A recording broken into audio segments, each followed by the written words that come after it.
Welcome back. Time to get you a quick check on the macro signals of the day. The markets opened 1,200 points higher, now trading with gains of about 700 points as we speak. The Bank Nifty stays above 60,000, trading with gains of about 1,560 points.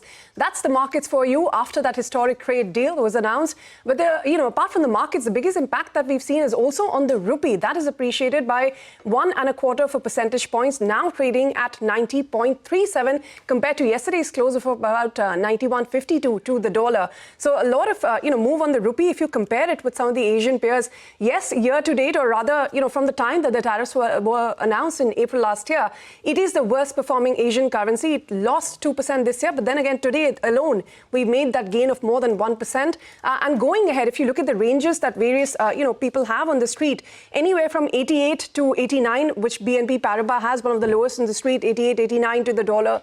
From SBI all the way to 90, 92 from Goldman Sachs. So that's the near-term levels that the street will be looking out for as far as the rupee is concerned. Oil prices, take a look at that. They're also stable. They're noting the impact of production hike being halted from the next month. And of course, Iran and US, that continues to weigh on sentiments. Apart from that, the 10-year yield, now that is going to take its next cues from the RBI policy that comes up on Friday.